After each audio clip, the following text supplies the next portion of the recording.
Coming up tonight, the immigration bill now passed in the lower house is causing widespread debate. There are some that argue it will help to advance the ease of doing business, but others are concerned it could open the door to foreigners taking jobs from Bahamians. Tonight, we hear from both sides of the political divide on this issue. What are the components to this bill, and what aspects are we not looking at that we should be considering?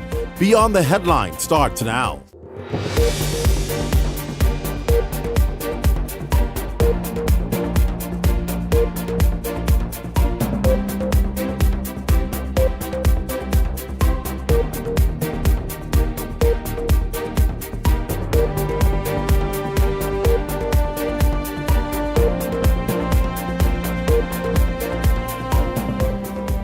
Proposed changes to the immigration bill has many Bahamians raising serious concerns tonight. Skeptical that the bill will making its way through Parliament can have some critical concerns to it. Good evening, everyone. I'm Clint Watson, and welcome to the show tonight. Parliamentarians last week passed amendments to the Immigration Act in the lower house with special focus on the introduction of a new visa, which government officials say they expect will transform Grand Bahama into the technology hub of the Caribbean. However, not all members of Parliament supported the changes, with some claiming it will allow foreigners to take much-needed jobs from Bahamians. For more on that, Sancheska Brown takes us back. It's the BH-1B visa, a special visa under the Commercial Enterprises Act that will give distinctive privileges to persons wanting to set up tech companies in the Bahamas. And according to Trade and Immigration Minister Brent Simonet, will attract industries not currently in the country. Simonet said with the new visa, in 1 year, the Bahamas stands to make $325 million in investment and $24.4 million in value-added tax. Let's say we attract 250 companies at 500 people.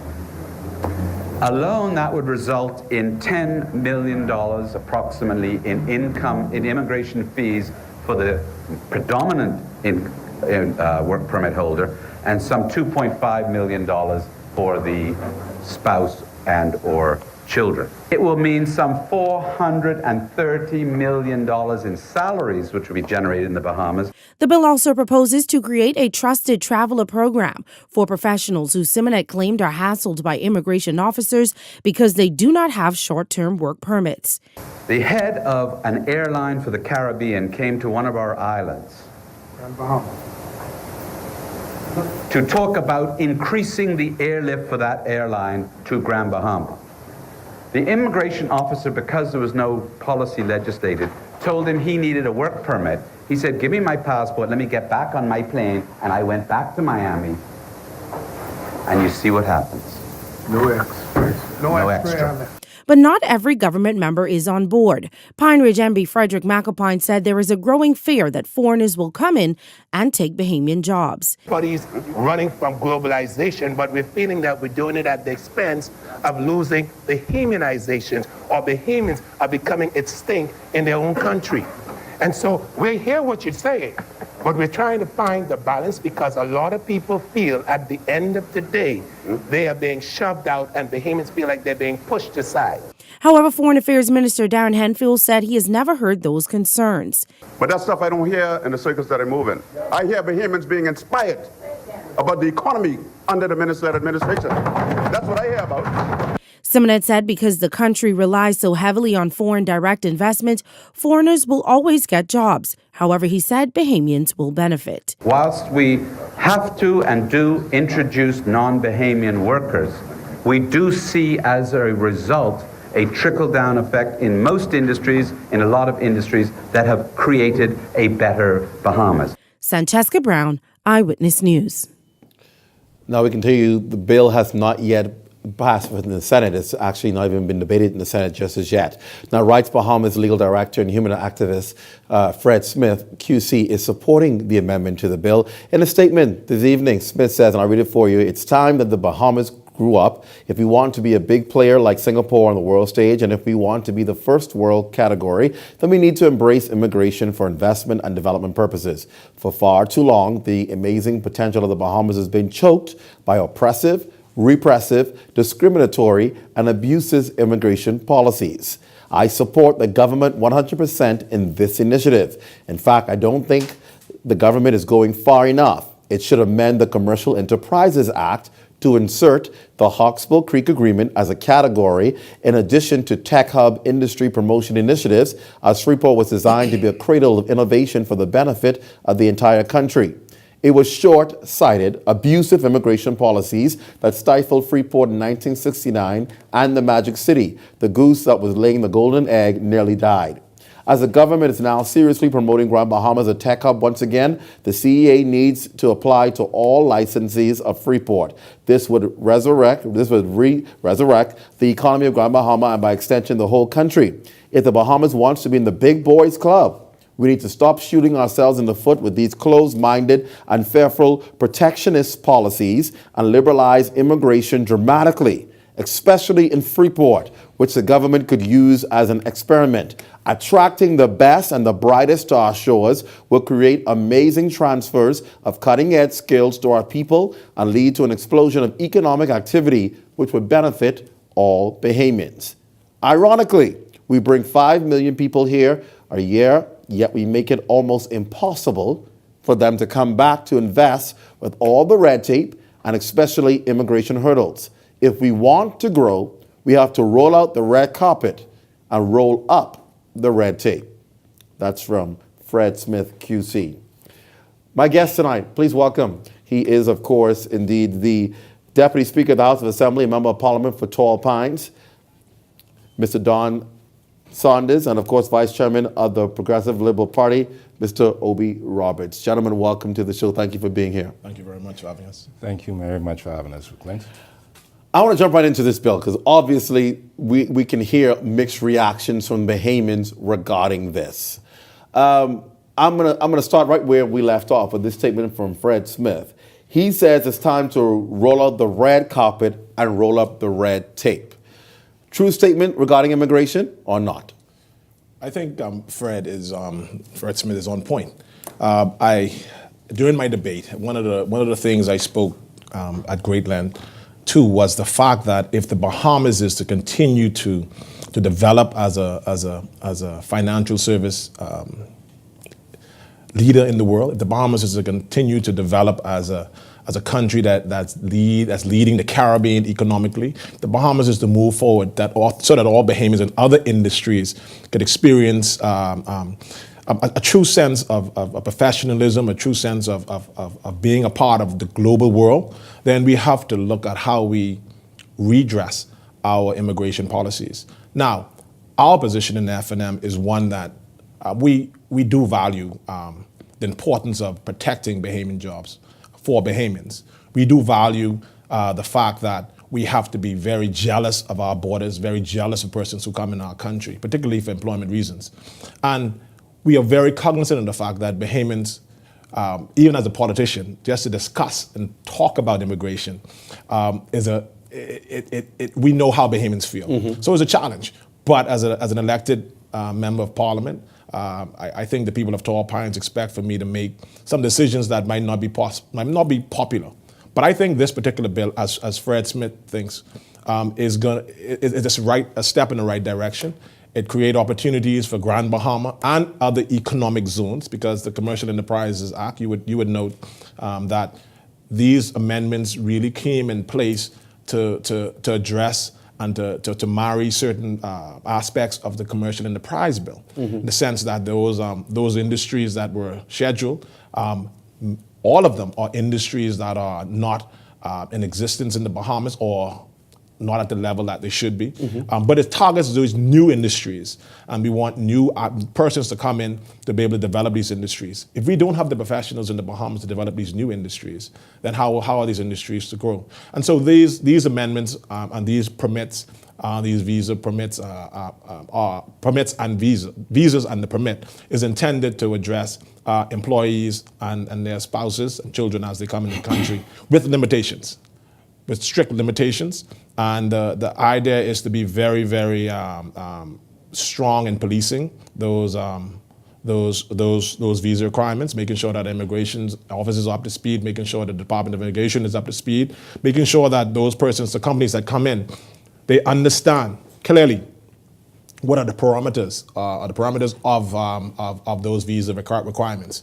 And so I say to every Bahamian who have heard on the streets that we somehow opening the floodgates for foreigners to come in and say, do not be afraid. This is the way we move the Bahamas forward in the 2019 that we are in now. This is the way that we create new industries in the Bahamas. We talk about building the economy, building the Bahamas. We cannot build the Bahamas, and if you watch the tape at Parliament, the great length, myself and the member for Angleston spoke about Bahamianization. And she spoke a lot about 1967. And I said to her, I respect what happened in 1967. I understand the struggle of Bahamians and what Bahamianization means. But at the same time, we have to realize that this is 2019, and the world has changed. The Bahamas cannot push his head under the sand and think that we're going to continue to grow if we don't modernize our immigration policies. Let me bring Ms. Roberts in here. Do you believe this is the way to go to grow new industries and to grow the economy by putting in place the Commercial Enterprises Bill and this new amendment to the immigration policy to attract the foreign expertise? Clint, the Progressive Liberal Party stands, we did not support the Commercial Enterprise Bill. We surely don't support the amendments to this Immigration Act. We are not anti-foreign, but as we live in this country today in which we are seeing unemployment figures continue to rise, Bahamians are hurting where there's no money on the ground. People are struggling to put food on their tables, and which that you choose to open up your borders to allow foreigners in and compete with the same jobs that Bahamians can rightfully fill. Now, I hear Mr. Sanders, and it's interesting to see the vote that was passed last week in the upper chamber, in which you had 14 in the lower chamber. Yeah, excuse me, in the lower chamber, 14 Free National Movement supporters abstained. So obviously, you have some concerns that they don't support the bill, which we saw Reese Shipman, and we also saw Vaughn Miller, who got up and walked out, who chose not to vote. So you have some members of the Free National Movement who don't support this matter. I'm just trying to figure out how you could be voted in overwhelming numbers by the Bahamian people. And the thanks that you show them is in terms of increasing taxes on their backs by increasing VAT by 60%. You also, we have over 2,500 to 3,000 Bahamians lost in the public sector, and even more in the private, and some in the private sector. And yet, when you take a look at the Immigration Act, you see under that you had some accountants, and lawyers, which Mr. Sanders is, and you're talking about we have capable and well-talented and qualified Bahamians here in our country right now that could fill in some of these jobs that the Free National Movement is looking to open these borders to bring in foreigners. But you know what's interesting, Clint? As a tech hub, and I was doing my research throughout the Caribbean, there's no other Caribbean country that has a tech hub. All right, I see Jamaica has something remotely close. And that's why we're being different. Hold That's on, why we're being but aggressive. also, we're being different. We also see in Grand Bahama, GIBC Digital Company. Yeah. That was open last year. That's about to pull out. Now, exactly. But that exactly. doesn't mean, Clint, that Now, there isn't remember now, progress. this was touted by the government as one of your examples, Yes. shining examples of a company The for fact- Tech Hub. the They're fact- closing down. The fact that one company within Grand Bahama is experiencing some challenges, that doesn't mean the whole industry is But going to. it was the threshold though. Half of the employees, they've laid off, Clint. If a hotel closes in the Bahamas, that means that our tourism industry has failed? No. Let me correct a fact. Let me correct a supposed fact. to be No, an but the- example but of the what act- we want but to the do. act- Let me correct something the good Let's go to a break and come back and do it. We're Not going a to go to a break. problem. When we come back, we'll continue to pick up our debate here. Stay close. You're watching me on that line. We're back after this.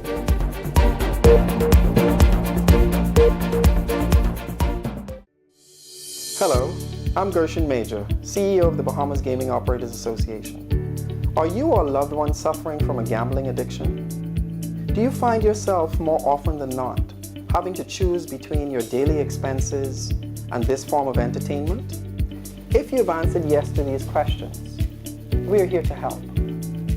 At the BGOA, our doors are always open.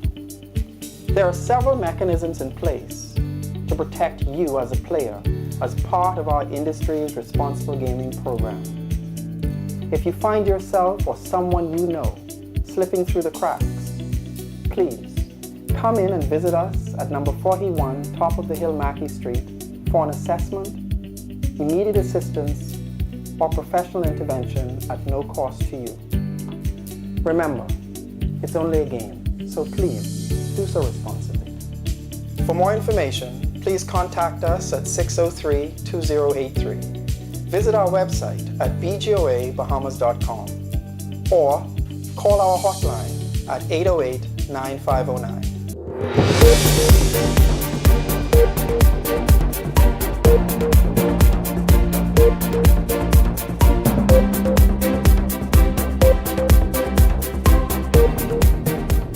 Welcome back tonight, my guests, Member of Parliament and Deputy Speaker of the House of Assembly, Don Saunders, and Vice Chairman of the Progressive Liberal Party, O.B. Roberts. We're talking about the proposed amendments to the immigration bill, which was passed in the lower house and now has to be passed in the Senate before it can be become law. We're just talking about whether this bill will do what is necessary to spur the activity that's needed in the country and in the economy.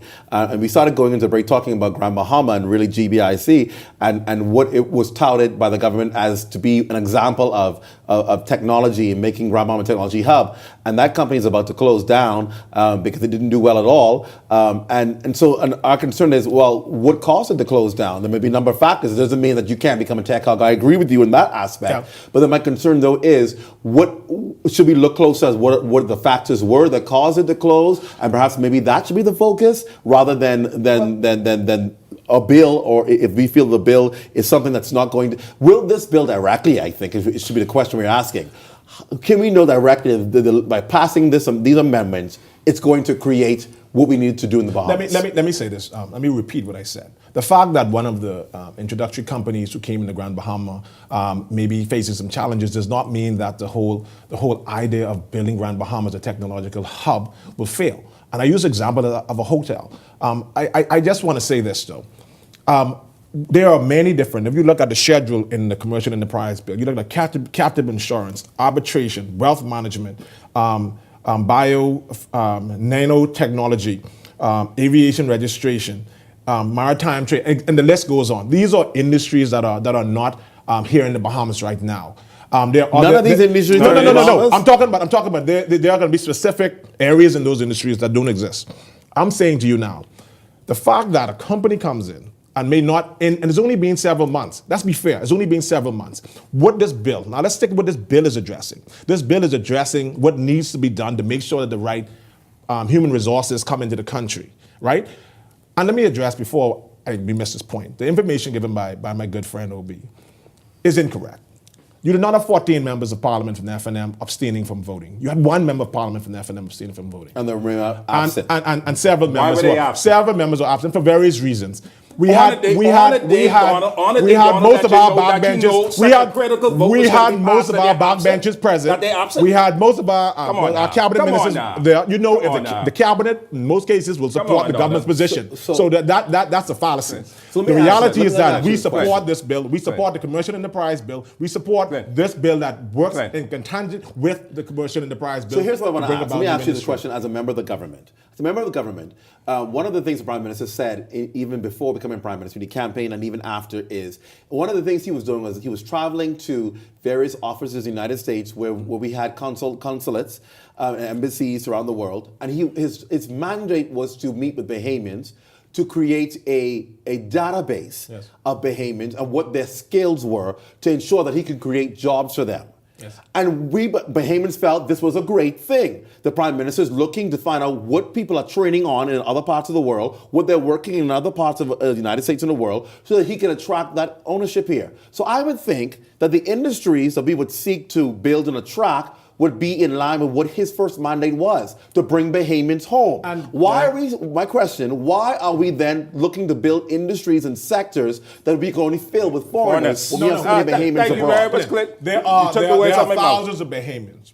And the Minister of Immigration, Brent Simonette, spoke to it in his debate. His daughter, he used the example of his daughter, who's in the United States. And so she would need a visa then? Listen. She wouldn't need a visa. Listen, the point you're making, the Prime Minister wants to bring Bahamians back. It's not contradictory. Yes, as you bring industry that's not here, or aspects of industries that are not here, you'll be able to attract so many Bahamians who are away in the United States and Europe back home. The commercial enterprise bill is open not only, the PLP will have you believe that this is only for foreigners. Bahamians could take advantage of this. of this particular bill. Why create as a work Bahamian- visa? As a Bahamian, I can respond to if this right want to- now. If I want to engage in one of these industries, right, I could partner with a foreigner. I could do it myself and bring in the manpower, the educated persons, the professionals from Yeah. abroad. Now, I'll say what and you- Bahamians will benefit. I'll say this to what you just said, because you talked about partnering with a foreigner.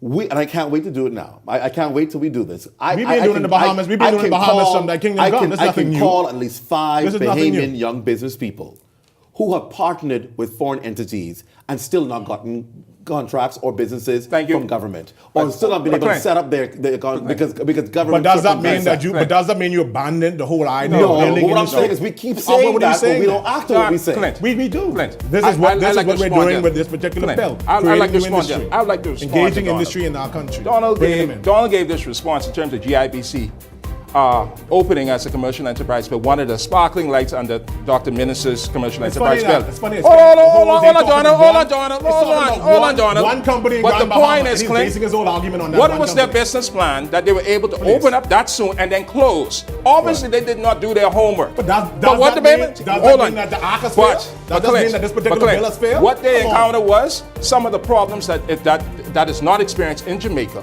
in which high petroleum costs, high electricity costs. Right. And this is the reason why they had to close the doors, because they didn't do their homework, all right? And they had to lay off Bahamians. But yet they're going to open up and give foreigners to come in to replace those same Bahamians that they lay off in that same business, Clint. We're going to go to a break. We'll be back right after this. Stay close.